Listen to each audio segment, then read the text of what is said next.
On a reçu l'Apple Watch et on vous propose un petit tour de l'interface. On va commencer par l'écran d'accueil le plus évident, c'est la façade de la montre. Donc la façade, on va avoir plusieurs modèles de façade qu'on va pouvoir personnaliser. On a des versions analogiques, numériques avec plusieurs animations, ou pas d'animation. On a même eu un très joli modèle Mickey. Pour la plupart de ces cadrans, on va pouvoir personnaliser les informations et leur look en modifiant la couleur, en modifiant les informations qu'on veut afficher en plus du cadran, comme la date, etc.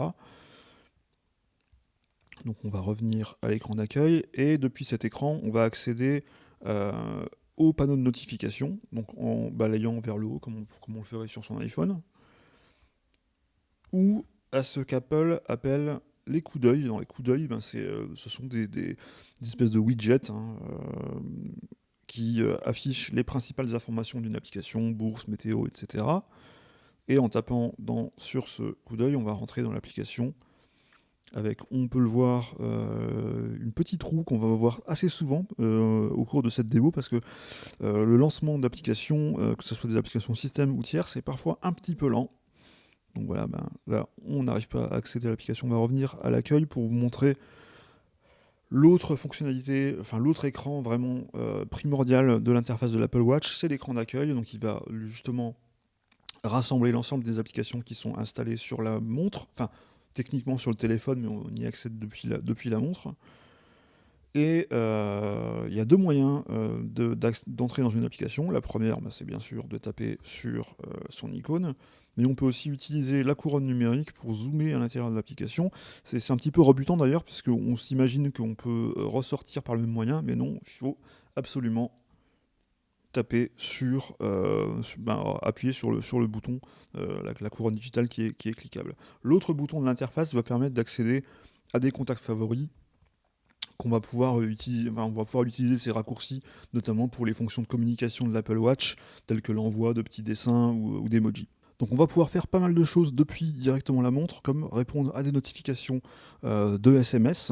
Donc là, j'ai reçu un SMS, je vais pouvoir y répondre avec des réponses prédéfinies selon la question. Alors ça marche plus ou moins bien selon le type de question. Là, c'est pas vraiment très très efficace, mais ça marche bien avec des questions, par exemple, où il détecte un ou des questions qui se répondent par oui ou par non.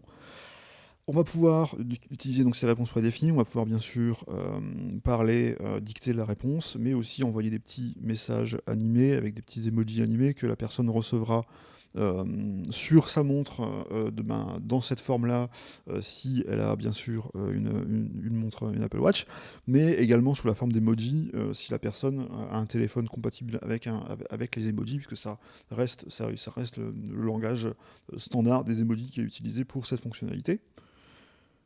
En revanche, petite différence, c'est qu'on va pouvoir consulter tous ces mails avec l'application, avec le client mail, mais uniquement les consulter, pas y répondre.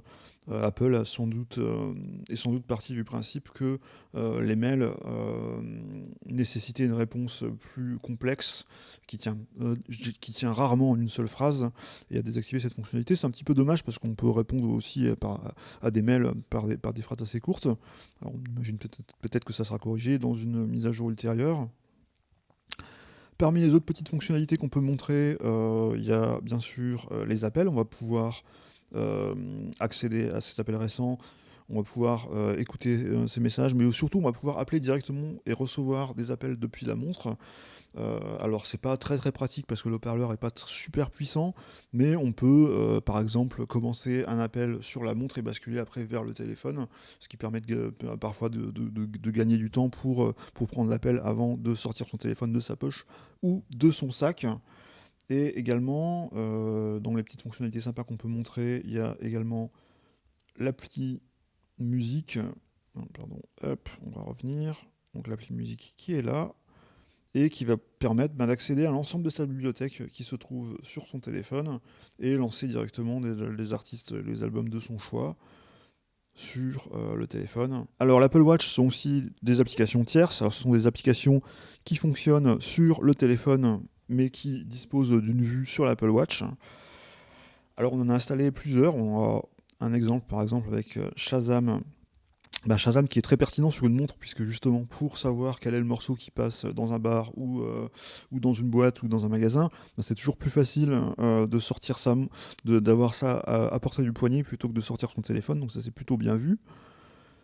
On a également Twitter qui a une application compatible donc avec Apple Watch. On va pouvoir visualiser les dernières tendances, donc les derniers hashtags à la mode, mais aussi les fils, les tweets les plus récents de sa timeline. Et aussi bien les consulter que même de quand même pouvoir y répondre par dictée vocale, les retweeter ou les mettre en favori.